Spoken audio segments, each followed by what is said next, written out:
तो आज हम आपको प्रश्नावली 8 के कुछ बेसिक कॉन्सेप्ट क्लियर कराएंगे त्रिकोणमिति के। ठीक है।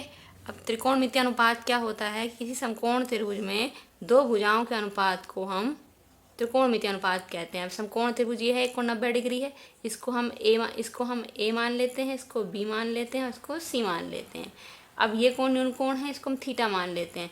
तो एंगल थीटा कोण की जो सम्मुख भुजा होती है वो क्या कहलाती है? लंब। क्या कहलाती है? लंब। और 90 डिग्री के सामने की भुजा क्या कहलाती है? कर्ण।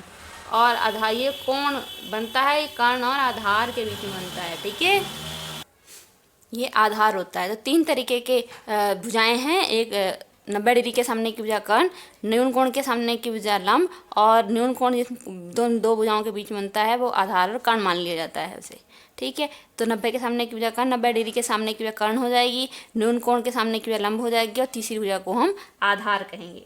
त्रिकोणमितीय अनुपात में हमारे पास 6 प्रकार के अनुपात होते हैं। एक होता है साइन थीटा, एक होता है कॉस थीटा, एक होता है टेन थीटा।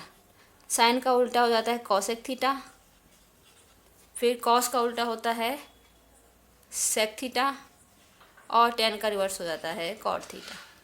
ठीक है, अब साइन थीटा क्या है? साइन थीटा को हम कैसे लिख सकते हैं अभी बताते हैं हम आपको। तो साइन थीटा होता है लंब बटे कर्ण, यानी हम लिखेंगे लंब बटे कर्ण, लंब बटे कर्ण। लंब कितना है? लंब है BC, कर्ण कितना है? AC।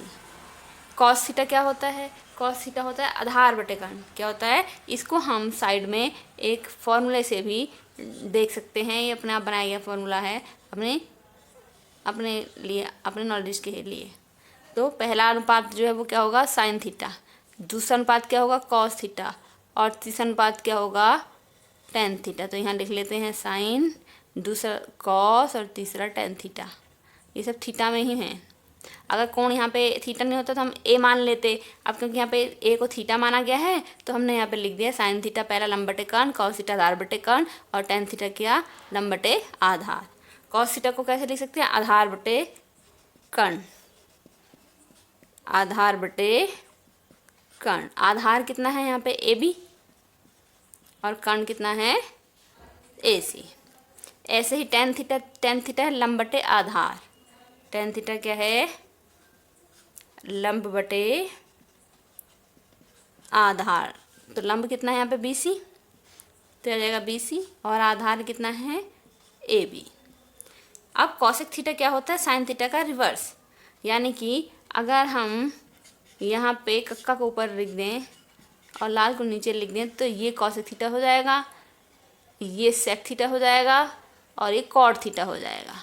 ठीक है, या तो हम इससे लिखें या फिर हम इन्हीं से ही आगे बना सकते हैं। जैसे कॉसेक थीटा को कैसे लिखा जा सकता है? कॉसेक थीटा को हम लिख सकते हैं, कॉसेक थीटा को क्या लिख सकते हैं? 1/साइन थीटा। 1/साइन थीटा का क्या मतलब है? नीचे की वैल्यू ऊपर आ जाएगी, यानी अंश हर बन जाएगा और हर अंश बन जाएगा। तो ये होगा कर्ण बटे लंब। ठीक है, तो कर्ण कितना है यहाँ पे? AC, और लंब कितना है? BC। अब सेक थीटा क्या होता है? 1/कॉस थीटा। तो 1/कॉस थीटा का क्या मतलब है? कर्ण ऊपर आ जाएगा और आधार नीचे आ जाएगा। कर्ण बटे आधार। कर्ण कितना है? कर्ण है हमारे पास AC, और आधार कितना है? AB। ऐसे ही हम कॉट थीटा निकाल सकते हैं। कॉट थीटा टेन थीटा का रिवर्स होता है, और इसे कॉट थीटा को हम cos theta upon sine theta भी कहते हैं। ऐसे टेन थीटा को क्या लिख सकते हैं? टेन थीटा को हम लिख सकते हैं साइन कॉस में साइन थीटा अपॉन में कॉस थीटा। तो कॉट थीटा क्या है? 1/tan थीटा, यानी cos theta upon sine theta.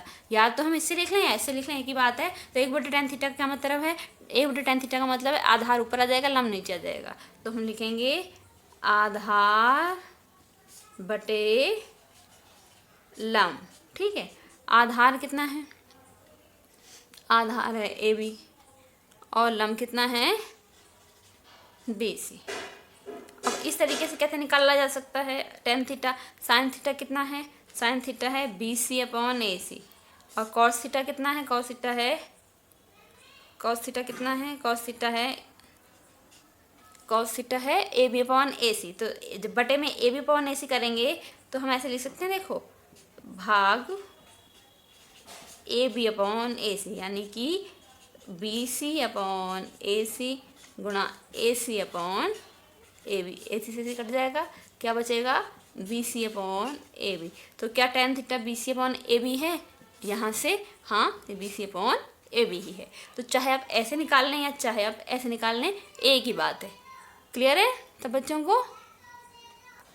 अब एक सवाल लेते हैं, इसमें हम पाइथागोरस प्रमेय का यूज़ करके हम इसमें लंब का मान निकालेंगे। हमें समकोण त्रिभुज दे रखा है, आधार दे रखा है 3 सेंटीमीटर, कर्ण दे रखा है 5 सेंटीमीटर, तो हमने लंब निकालना है। तो लंब निकालने के लिए पाइथागोरस प्रमेय का यूज़ करते हैं।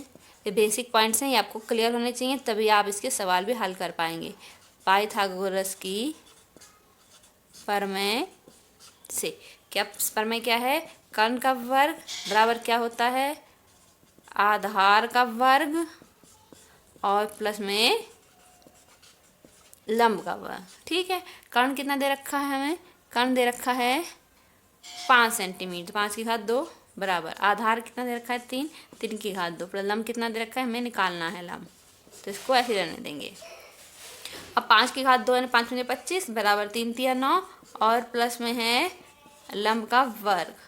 अब क्या करेंगे, लंब का माइनस हो जाएगा, तो 16 बराबर लंब का वर्ग, इम्प्लाई से लंब क्या हो जाएगा, लंब हो जाएगा √16 यानी कि 4 सेंटीमीटर। ये आंसर हो जाएगा। ठीक है, ये आंसर हो जाएगा 4 सेंटीमीटर लंब का। ठीक है।